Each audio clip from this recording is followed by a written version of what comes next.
Bon, bonsoir, très chers amis. Nous savons qu'il doit faire tard en Europe et en Afrique. Il est 5 heures du soir, ici, donc 17 heures. Et nous sommes au 15 février 2020 et nous sommes ici à Toronto, au Canada. Bon, nous sommes tous en train de regarder l'attitude du régime kleptomane et dictatorial de Brazzaville, qui, toujours dans leur raisonnement, le comportement, réaction, essaie toujours d'essayer de culpabiliser la diaspora comme étant le vecteur qui a détruit le pays. C'est cela. Si vous essayez de regarder dans toutes les publications, les membres de la diaspora congolaise sont attaqués dans leurs conversations, dans leur quartier, dans leur bureau. La diaspora est toujours attaquée. Mais nous devons savoir que la diaspora joue son rôle. Le rôle que la diaspora joue, c'est le rôle de base, de référence pour tout un État. Chaque pays a une diaspora. Et cette diaspora, par exemple pour le cas du Congo-Brazzaville, est peut-être africaine, européenne, américaine, asiatique, ainsi de suite. Et par rapport à l'expérience que nous vivons dans les environnements que nous vivons au sein de nos diasporas, nous sommes capables de comparer nos expériences avec les expériences au Congo-Brazzaville. Dans le contexte pareil, les expériences que nous sommes en train de vivre ici dans la diaspora, c'est éventuellement l'école pour tous. Les écoles sont bien construites pour nos enfants. Les hôpitaux sont là. Si vous êtes malade, vous êtes capable de vous soigner, les médecins sont capables de vous traiter et vous pouvez payer la facture si vous n'avez pas d'assurance santé. Oui, chers amis. Donc, les infrastructures de base sont là. Les routes sont construites. Vous conduisez sur des routes goudronnées. Les infrastructures de base sont là. Vous avez de l'électricité, vous payez votre facture. Vous avez de l'eau, vous payez votre facture. Oui, chers amis. Vous avez du gaz qui vient dans vos maisons, vous payez vos factures. Vous avez le téléphone qui vient, vous avez l'Internet qui vient, et vous payez vos factures. C'est l'expérience que nous sommes en train de vivre dans les diasporas de là où nous sommes. Vous voyez? Mais chez nous au Congo, il n'y en a pas. Quand on essaie de comparer, il n'y en a pas. Même les infrastructures de base laissées par les colons, c'est-à-dire ceux-là qui ont colonisé le Congo, les Français qui étaient là, les infrastructures de base qu'ils ont laissées, ont été détruites. Prenons aujourd'hui le cas du centre hospitalier universitaire de Brazzaville, le CHU, qui est devenu un mouroir simple. Vous rentrez là-bas, vous avez 99,99% de chances de sortir de là mort. Donc, on va vous conduire à la morgue et après au cimetière. Oui, et ça, c'est des choses que le rôle de la diaspora, c'est de dénoncer. Pendant ce temps, les entre guillemets, ceux-là qui se disent les gouvernants, utilisent les moyens de l'État pour aller se soigner à l'extérieur, c'est-à-dire en Europe. Rendre riches les hôpitaux européens, rendre riches les centres hospitaliers à l'extérieur du Congo. Pendant ce temps, on refuse d'investir dans les infrastructures que nous avons chez nous au Congo, c'est-à-dire qu'on refuse de donner aux citoyens le minimum, la base de la vie et de survie. Et quand la diaspora arrive à dénoncer, la diaspora devient le problème qui affecte les décisions politiques. Là, il y a un problème, là, chers amis.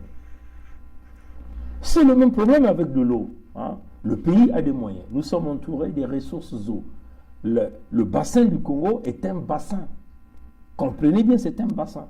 Donc nous avons d'énormes quantités d'eau douce que nous pouvons emmener dans les robinets chez les gens. Les citoyens ne vont pas utiliser cette eau gratuitement.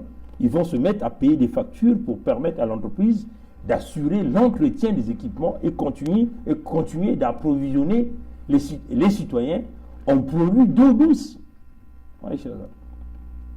Mais les gouvernants refusent de le faire. À la place, qu'est-ce qu'ils font? Ils prennent de l'argent dans les caisses de l'État, ils vont cacher à l'extérieur, Ils vont s'acheter des biens à l'extérieur avec tous ces scandales que nous connaissons, les biens mal acquis. Et pourquoi, dans ce contexte-ci, ce régime doit continuer à diaboliser la diaspora? Ce régime mène une campagne au sein du Congo pour dire que si les Congolais sont dans cette difficulté-là, dans cette souffrance-là, c'est la diaspora. Mais la diaspora n'a pas géré l'argent du Congo. 14 000 milliards de l'argent du Congo. 14 000 milliards. Est-ce que vous comprenez ça, chers amis? 1 milliard égale à 1000 millions. 1 milliard de francs CFA égale à 1000 millions de francs CFA. Mais ils en ont eu 14 000. Donc ils ont eu 14 000 millions. Avec cet argent, ils n'ont pas pu donner de l'eau dans les robinets des Congolais. Ils n'ont pas pu sauver le centre hospitalier universitaire de Brazzaville. Ils sont allés venir chercher mon compatriote canadien pour aller gérer cet hôpital. Mais on ne lui a même pas donné les moyens. L'hôpital est fracassé. L'unique grand centre hospitalier qui existe, où on ne peut même plus stériliser les équipements pour les blocs opératoires. Ils ont eu, je répète, 14 000 milliards de l'argent du Congo. Ils n'ont pas pu aménager le centre hospitalier et universitaire de Brazzaville. Ils n'ont pas pu aménager le centre hospitalier de Côte-Noire qu'on appelle l'hôpital assisté, le plus grand centre hospitalier dans le département du Kwilu. Ils n'ont pas pu le faire avec 14 000 millions de l'argent, de 14 000 milliards de l'argent du contribuable congolais. 14 000 milliards. Oui, chers amis. Et ces gens-là se mettent là à diaboliser la diaspora. Que c'est la diaspora qui insulte, c'est la diaspora qui fait ceci. Mais soyons sérieux et sincères là. Et tous ces jeunes-là qui sont nés au Congo après le 1997, aujourd'hui ils ont 23 ans, sont en train de se faire inculquer les idéologies que leur malheur de ne pas aller à l'école, c'est à cause de la diaspora. C'est-à-dire que c'est la diaspora qui n'a pas pu construire les hôpitaux au Congo. C'est la diaspora qui n'a pas pu construire l'université Marengwabi. C'est-à-dire c'est la diaspora qui ne paye pas les bourses des étudiants. C'est la diaspora qui ne paye pas les pensions des retraités, des papas qui ont travaillé, que l'argent a été récupéré dans leur salaire toutes les fois qu'on leur payait, qu'on mettait dans un compte quelque part pour les déverser quand ils vont devenir vieux. Ce système-là, le Sassou et son régime-là, ont mis leurs mains dans la caisse des retraités. Ils ont volé l'argent des retraités du Congo. Ils les ont bouffés. Mais ces gens-là accusent la diaspora. Oui, c'est la diaspora qui insulte. Oui, c'est la diaspora qui critique. Oui, c'est la diaspora qui chasse, qui monte les maisons. Soyons sérieux et sincères. Alors, on le dit d'une manière claire, hein, la diaspora joue son rôle de base de référence par rapport à l'expérience que nous avons vécue, que nous sommes en train de voir. Nous avons vécu dans les pays respectifs que nous vivons. Nous voulons transférer cette expérience-là dans notre pays. Mais beaucoup de pays africains ont compris, ils sont en train d'avancer. L'Internet n'est plus un luxe au Rwanda. Même au Sénégal, ce n'est plus un luxe. Même déjà en Côte d'Ivoire, à Abidjan, ce n'est plus un luxe. Mais chez nous, c'est toujours un luxe. L'eau potable dans les robinets, dans les maisons, ce n'est pas un luxe au Burkina Faso, qui n'a même pas assez de cours d'eau autour de lui. Hein, chers amis? Alors chez nous, nous en avons à un pas. Même quand on creuse, on est incapable de les donner à nos citoyens et on veut vouloir accuser la diaspora. Accuser Pongi. Pongi fait ceci. Et c'est cette idéologie-là qu'ils sont en train d'inculquer au sein de notre jeunesse. C'est la diaspora qui insulte. Voilà pourquoi Sassou ne construit pas. Sassou, c'est un incompétent notoire. Un chronique paresseux national qui a eu toutes les opportunités du monde pour se taper un nom dans le sens positif dans ce pays. Mais qu'est-ce qu'il a fait? Il a préféré enfumer ses opportunités, voler l'argent, mettre les Congolais en état d'esclavagisme. Pourquoi? Parce qu'il a seulement la haine. Il n'a jamais aimé le Congolais. Il est venu là pour notre magot, pour notre argent. Donc voilà pourquoi nous, en tant que diaspora, base de référence pour tout un État. Aucune nation ne peut évoluer sans sa diaspora. Mais au Congo, on a mis une barrière entre la diaspora et les Congolais. Parce qu'ils ne veulent pas que la diaspora puisse regarder avec des grosses lunettes ce qui est en train de se passer à l'intérieur du Congo. On a mis des murs. On essaie de tourner ceux qui vivent au Congo contre leurs frères qui vivent à la diaspora, leurs frères qui veulent apporter le changement réel. Donc, ne diabolisez pas la diaspora. Ceux qui ont fracassé le pays, qui ont mené le pays vers l'endettement, hyper endettement, ce sont ceux-là qui sont en train de vous dire qu'ils sont vos gouvernants. Donc, au numéro 1, c'est Sassou Denis. C'est les Mvouba Isidore, c'est les Mwamba, c'est la fausse opposition. C'est un système, c'est le Nkolela parfait, c'est les Nsatima Biala. C'est tout ce monde qui sont dans ce système, les Ngolo Pierre, ainsi de suite. Et encore, là, il y a une catégorie de la jeunesse qui, ces jeunes du Congo, tous sont devenus des politiciens, qu'on est en train de sodomiser à une vitesse grand V au Congo pour prétendre obtenir des 1000 francs CFA. Donc, ne culpabilisez pas la diaspora. Hein? Oui, nous avons suivi quelques frères du Congo parler. Oh, vous dans la diaspora, vous insultez trop. Vous dans la diaspora, vous faites ceci. Vous dans la diaspora, vous faites cela. Et nous souffrons. Mais écoutez, la diaspora joue son rôle. Le rôle de base de référence. On peut même dire le moteur économique, l'œil du pays à l'extérieur. C'est cela que nous voulons amener au pays. Et le système Sassou essaie de tourner tous ces jeunes du Congo qui n'ont connu que le régime Sassou en nous faisant croire que Sassou est la solution. Mais quand j'entends ce raisonnement-là auprès des jeunes du Congo, mais ça me donne envie de vomir. On nous ramène les histoires de la conférence nationale souveraine. Oui, nous ne sommes pas la génération de la conférence nationale souveraine qui est partie se laver les mains avec Sassou, où Sassou a assumé tous ses crimes. Vous voyez tous les crimes qui ont été cités à la conférence nationale. Sassou a dit « j'assume ». Quand vous allez dans un tribunal, en face d'un juré,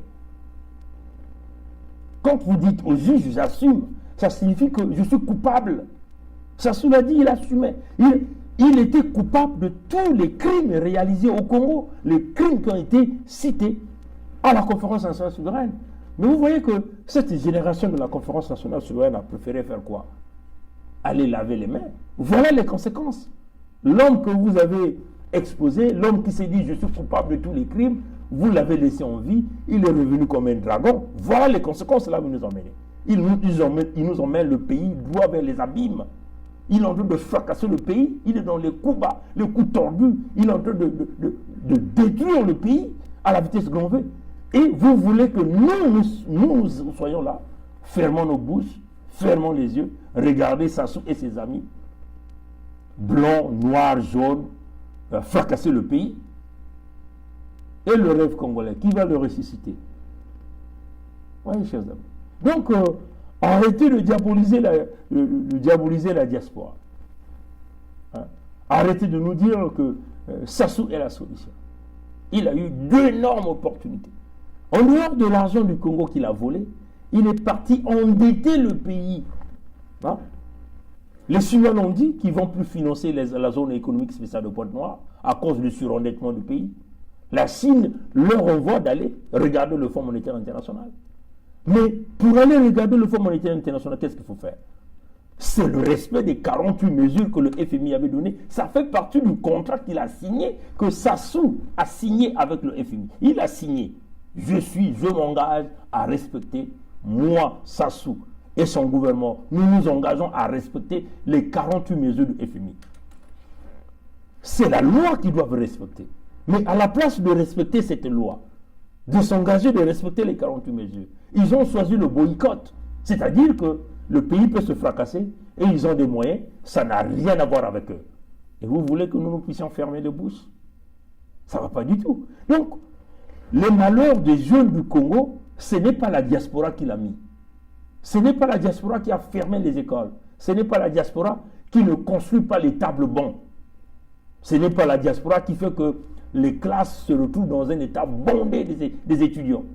Ce n'est pas la diaspora qui a brisé la faculté des sciences économiques ou la faculté des sciences. Vous voyez que même la faculté des sciences a été vendue. là où se trouvait la faculté de sciences à Brazzaville, au marché, en face du marché total, a été vendu. C'est devenu maintenant l'ambassade de la Guinée équatoriale. Donc ça a été vendu aux Guinéens. Par qui? Le régime Sassou. Allez, chers amis, ce n'est pas la diaspora qui fracasse les routes, qui crée les inondations, qui tripatouille les routes avec la municipalisation accélérée. Brazzaville a eu peut-être 2 ou 3 municipalisations accélérées. L'argent est parti où? Où est parti l'argent? Les voleurs sont libres, sont connus, mais ils ne sont pas inquiétés. Dans les 48 mesures, on leur dit de mettre la commission de lutte contre la fraude et la corruption, des audits de la Société nationale des pétrole du Congo. Il vient mettre Ngélé là et il embrouille. Rien n'a été fait. Donc ils ont même menti le Fonds monétaire international. C'est-à-dire que la banque qui garantit leur argent a été même menti. Donc arrêtez de culpabiliser la diaspora qui joue son rôle d'informer les citoyens. Arrêtez de culpabiliser les individus. Donc la résistance qui a compris que nous faisons face aux gens qui ont fracassé le pays, aux gens qui ne pensent qu'à leur propre famille. Mais ce qui est curieux, hein, toi le jeune Congolais qu'on est en train d'embrouiller, qu'on veut vouloir opposer contre tes frères qui sont dans la diaspora, les enfants de tous ces dignitaires sont en Occident en train d'étudier avec les fonds du contribuable congolais, chers amis.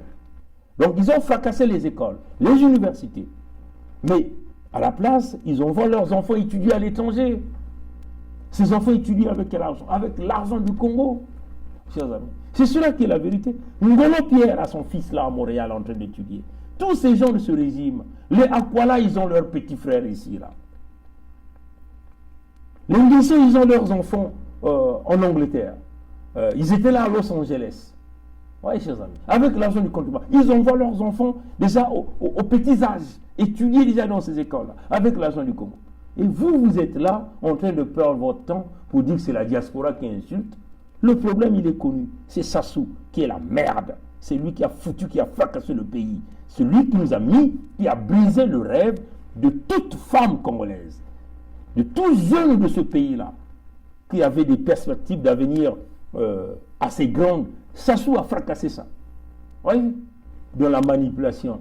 Il a construit quelques bâtiments, il a amené quelques grues au port de Pointe-Noire. Il vous parle d'un quai. Et il commence à courir là. Et nous voyons des gens commencer à se mobiliser pour préparer l'arrivée de Sassou à Pointe-Noire. Mais à quel niveau allez-vous prendre conscience, jeunes de Pointe-Noire? Toutefois qu'il est proche de ces élections, vous allez le voir là, venir avec des faux projets. Mais poser une grue à Pointe-Noire, ça signifie de faire quoi? De te donner l'emploi?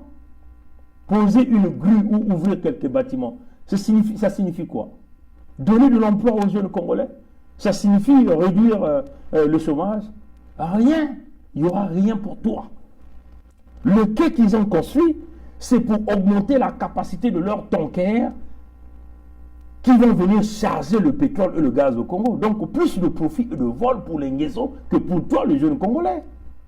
Donc soyons sincères, jeunes du Congo, qu'on ne te manipule pas. C'est ça qui est la vérité. Quand vous voyez les entreprises impliquées dans la construction de ces quais, mais quelles sont ces entreprises? Mais vous avez vu Bolloré. Oui, Bolloré appartient aux Français. Plus le port est grand, plus que eux, ça leur fait un chiffre d'affaires. Parce qu'il y aura des grands bateaux, il y aura des grosses cargaisons qui vont accoster là. Le jeune Congolais ne verra rien. Fontenoir va continuer à demeurer dans la souffrance. Et c'est cela, chers amis. Donc, jeunes Congolais, quand vous voyez ces entreprises, mais il y a aussi quoi? Socotron. Socotron, c'est qui? C'est la compagnie de Wilfried Nguesso. Donc, cette compagnie qui s'en occupe de l'import-export. Donc, c'est lui qui a la responsabilité de louer des gros cargos de bateaux pour voler le pétrole congolais. Donc, même les cargaisons fantômes, les tankers fantômes, c'est Wilfried Nguesso. Ici, au Canada, il est reconnu par la Cour fédérale comme quelqu'un qui fait du recyclage de l'argent de la criminalité par le biais de son entreprise. Ça, c'est dit par les juges ici au Canada. Il est considéré comme personnage non grata. Plus jamais il mettra son pied ici au Canada. Alors, peuple congolais, ces entreprises qui ont tripatouillé pour construire quelques bâtiments au port de Pointe-Noire, toutes ces entreprises appartiennent aux Nguesso. Les Nguesso sont des investisseurs. Saipem, oui, mais c'est une sous-traitance d'Agip. Vous ne savez pas ça? Sous-traitance de Eni. Les Italiens sont impliqués dans les magouilles du pétrole avec Sassou Denis. Alors, peuple congolais, oui, Sassou va venir, les rois Maluango vont étaler les choses, les gens vont aller danser pour lui, pour qu'il ait quelques miettes. Après, quand il finira de partir, il va dire quoi? Il a conquis Pointe-Noire, il va repartir, il va se moquer de vous. Mais comparé au Yoab à Pointe-Noire. Oui, chers amis. Alors, ne dites pas que c'est la diaspora qui a volé l'argent du Congo. Où sont partis les 14 000 milliards de l'argent des générations futures? Où sont les 12 hôpitaux que Sassou avait dit? Ça y est, où? On n'a jamais vu ça. Où est le FIGA? Le fonds d'investissement garanti qu'il avait promis aux Congolais, ça y est où? Pour permettre aux jeunes Congolais d'aller prendre des prêts, démarrer une activité économique, essayer de lancer la machine économique. Ça y est où ce FIGA-là? Ce fonds d'investissement garanti pour les jeunes entrepreneurs congolais, ça y est où? Alors, peuple congolais, ne dites pas ça que c'est la diaspora qui a mené ça, que ce sont les indignés ou le président Roland Mitou ou le frère Joe Curtis ou le frère Ayatonga ou le frère Parfait Biani ou notre sœur Carla Lorraine Morales ou encore c'est Jacqueline Pollen ou Roland Mitou ou Makila Mabe ou Bossobita ou encore Karina Perez Delava Itula, vous voyez. Ne nous dites pas que c'est le dernier des morts qu'il a fait. Ne nous dites pas que c'est Célestine Makaya ou Loubaki Olivier ou Ruth Kangou ou encore Bill Bienvenu ou encore Flavie Louia ou encore le général Keteka prend le vol. Prompte guérison à toi, général Keteka. Je tiens à te dire, j'ai vu ta publication que tu venais de sortir d'une maladie. Prompte guérison, que le Dieu créateur, le Yahvé Nzambiam Pongo soit avec toi. Continue de te donner l'énergie que tu puisses te rétablir. Le général Keteka, vous voyez, chers amis. Donc, on le dit, ce n'est pas la diaspora qui est le problème. Le problème est connu, c'est Sassou. Vous voyez, des gens nous parlent d'une élection. Ils sont tous dans l'atmosphère d'une élection. Il s'agit de la fausse opposition menée par Nsatima Biala et Nkolela Parfait, et voire même Lenzo Mathias. Ils vous parlent tous d'un dialogue. Personne n'ose parler des 14 000 milliards de l'argent du Congo. Moi, c'est le coup, mes chers amis. Il n'y a que dans ce pays-là que moi je vois ces choses-là. Les finances du Congo sont entre les mains des individus qui ont pris l'argent du Congo. Et les gens nous parlent d'une élection. Personne n'ose parler de comment faire pour récupérer les finances du Congo que ces gens-là ont volées, ont mis dans leur poche. On veut vouloir nous parler d'une élection. Mais soyons sincères, chers amis. On veut vouloir nous parler de l'ouverture des quais à Pointe-Noire. Mais soyons sincères, chers amis. Vous allez organiser les élections. Ceux-là qui vont prendre les commandes du pays vont diriger sur quoi? Le FMI est bloqué là-bas. On vous a dit, les 48 mesures, ils sont incapables de les respecter. Vous n'aurez jamais l'argent du Congo. L'argent de dette même avec le FMI. Donc vous allez continuer à aller quoi? Aller encore dans des sous-banques, dans l'obscurité, aller prendre l'endettement. Mais la transparence là, les Congolais ne verront jamais ça. Même la communauté internationale ne verra jamais ça. Aucun investisseur viendra au Congo, à moins que ce soit des escrocs qui vont trouver leur profit. Ou vous allez continuer à demeurer avec des entreprises d'Enguesso, donc l'Enguesso créancier du Congo avec l'argent du contribuable congolais. Mais ça, c'est une foutaise, chers amis. Personne n'ose parler des 14 000 milliards de l'argent du Congo. Où est parti 14 000 milliards de l'argent des générations futures? Où sont les hôpitaux que ça soit promis? Le CHU en déballage total. Le Canadien est accusé pour rien. Mikolo, où sont ces hôpitaux? Où sont ces hôpitaux? Où est le FIGA, le fonds d'investissement garanti que tu as promis, et où? Personne n'ose regarder ça. Voilà des jeunes Congolais aveuglés commencent à mettre des t-shirts et vouloir fustiger la diaspora, que la diaspora est responsable, la diaspora insulte Sassou. Sassou, c'est une bordel, c'est une merde. Donc, tant que nous ne comprenons pas que Sassou, c'est une merde, que nous devons prendre ce type et tous ces systèmes, les bloquer dans un conteneur, peut-être immerger ça au fleuve Congo, rien ne va se faire dans ce pays-là. Donc, on ne peut pas se permettre là de s'amuser avec ces gens qui ont fracassé l'avenir de toute une génération, des générations dans ce pays-là. Parce qu'ils ont plongé le pays dans une dette que peut-être le Congo ne va pas s'en sortir. Peut-être que nous allons nous en sortir après 50 ans. Plus que vous laissez ça sous là, plus que nos souffrances ne font qu'augmenter dans des dimensions de puissance exponentielle, chers amis. On ne peut pas tenir un langage de gentillesse avec des voyous, des brigands, ceux-là qui ont fracassé, qui ont mené le pays droit vers les abîmes. Il faut un langage dur. Sassou est dur avec les Congolais. Vous voyez, hein, chers amis. Le 3 février, il vous a emmené des armes à Pointe-Noire. Il vous a emmené près de 6000 tonnes en armement. 6000 tonnes. 6000 tonnes en armement représentent combien de multimilliards de l'argent du continent congolais qu'on peut investir dans les hôpitaux à Pointe-Noire, dans les routes à Pointe-Noire. Vous voyez, chers amis, c'est une réalité. Nous disons que tout bas. Nous avons parlé de Pointe-Noire. Na kilumbu ya tatu ya ngonda ya ibeto ikele ya nimekunata ba minduki ya mingi kuna na pori ya Pointe-Noire. Ntimo yani peka kaka minduki. Yina yani zaba kaka minduki. Yina yani zaba kaka kufa babantu. Yani kuzaba ve kutunga l'hôpitalu, kutunga l'école, kufuta bambongo ya babantu, yani zaba ve badiambo yina. Donc il faut que tu vendre bantu ya mayela.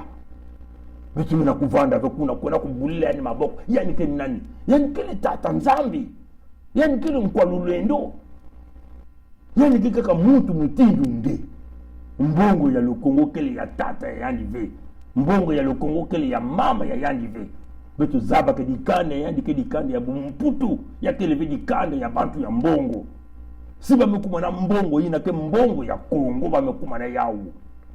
Donc il faut que tu vas dans une toile ça na kubaka mbongo ya Kongo ina na kutungi sa boala na kutungi sa boala na ntoala ni mutindu ina.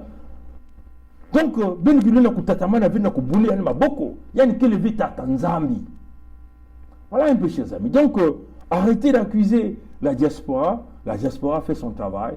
Nous allons demeurer cette base de référence pour notre pays pour faire avancer la nation. Et notre cap, il est clair, c'est la chute de Sassou, de tout son système. Pour nous, il n'y aura pas de séance de lavement de main. S'il y a des jeunes du Congo qui ne connaissent pas l'histoire du Congo, qui nous ramènent toujours la conférence nationale souveraine, nous ne sommes pas cette génération de la conférence nationale souveraine. Pour nous, il n'y aura pas de lavement de main. C'est la justice qui doit primer. Vous voyez, les victimes doivent retrouver justice. Et c'est cela que nous allons avancer. Pour nous, il n'y aura pas d'amnistie pour ceux-là qui ont tué le Congolais. Ceux qui ont volé peuvent avoir l'amnistie s'ils ont reçu de récupérer les 100% de l'argent du Congo qu'ils ont volé et tous les biens qu'ils ont récupérés du pays, les terrains qu'ils ont récupérés partout. Vous avez déjà vu la PV? Vous connaissez là où se trouve la PV? Ou les terrains de l'ONPT à Brazzaville? Tout ça, ça a été récupéré par les Nguesso. Mais ça sont des biens qui appartenaient au CFCO. Voilà pourquoi ils ont fracassé le CFCO. Ils ont récupéré partout les terrains. Tout ça, nous allons récupérer ça parce que ça appartient à l'État. Nous allons relancer le CFCO et nous allons récupérer tous les terrains, tous les biens que ces voyous-là ont confisqués. Parce que le nouveau Congo doit se baser sur la loi. Alors dites à Pierre Mabiala qu'il a d'abord récupéré les taxes auprès des gens qui ont récupéré les terrains de l'ONPT et puis du CFCO au lieu de venir emmerder les pauvres populations dans les quartiers sud de Brazzaville. C'est ça qui est la vérité. Donc, peuple congolais, la lutte continue, la diaspora demeure la base de référence. Donc, ne soyez pas ébranlés. Soyons fiers de porter cette diaspora-là parce que cette diaspora a résisté. Nous avons résisté. Autrefois, il avait l'habitude de venir nous narguer. On l'a vu autrefois venir faire des discours à Paris. Il narguait les éboueurs, mais il ne savait pas que ce sont les éboueurs qui font que l'Occident soit propre. Il minimisait les métiers. Il ne sait pas que le métier est bien coté en Occident. Voilà un bourricot, un paresseux, un chronique paresseux national qui a eu toutes les opportunités. Il est en train de nous fracasser le pays. Et nous sommes là en train d'accuser la diaspora. Ce n'est pas la diaspora qui a volé les 14 000 milliards. Ce n'est pas la diaspora qui a mis les projets fous de pillage du Congo avec des municipalisations accélérées gérées par Sassou et Bouya Denis. Et Bouya Jean-Jacques, pardon. Oui, chers amis. Donc, peuple congolais, la diaspora, continuons la lutte, rien ne va nous ébranler. Et vous voyez, chers amis, ils ont certainement s'amusé avec la diaspora des années 70. Cette diaspora-là, c'est une diaspora qui a aussi ses services de sécurité, ses services de renseignement. Donc, de la même façon que eux, ils ont pris nos parents en otage là-bas, ils ont les informations sur nos parents. Nous aussi, nous avons nos informations sur eux. Leurs adresses, leurs enfants, leurs photos, tout ça, on a ça. Vous touchez à un de nous, C'est ce jour-là que vous allez voir la folie de cette diaspora-là. Nous allons vous prouver que oui, ce n'est plus le terrain que vous avez l'habitude de s'amuser, mais ce sont maintenant des Congolais d'élite, capables de mener des vraies actions. La lutte continue, chers frères et sœurs, chères mères. Demeurons dans le cap de la libération de notre nation. Toujours avec l'étape d'esprit. Élevons-nous à l'étape d'esprit. Dans l'étape d'esprit, il n'y a pas de sentiments. C'est l'intérêt général qui prime. C'est la nation. Dans l'étape d'esprit, il n'y a pas l'ethnie, il n'y a pas le village. Dans l'étape d'esprit, c'est la libération du Congo qui compte. Voilà le sens patriotique. Au nom de tous les esprits qui ont quitté le Congo, le cardinal Émile Biayenda, le président Massamba Deba, Marien Ngouabi, Bruno Osebi, Augustin Kalakala, Maître Ambroise Malonga, les disparus du beach de Brazzaville, le génocide dans le Poul, le génocide à Ikongono, sans oublier les massacres de Chakona, les disparus du 4 mars 2012. Nous n'allons pas oublier tous ceux que Sassou Nguesso a assassinés. À son bilan général, il a déjà plus d'1 million de Congolais de capital de mort. Tout ça, nous n'allons pas oublier. Sans oublier tous les grands esprits qui ont quitté le Canada. Le doyen Victor Kiwangu, le doyen Mbiki de Nanitelamio, le frère Gervais Boumba. Au nom de mon père, de ma mère, de mes frères et mes sœurs, et au nom de Yahvé, Nkwami Kangu, Nkwalulendo, Nzambiampungu, la lutte continue. Ingeta.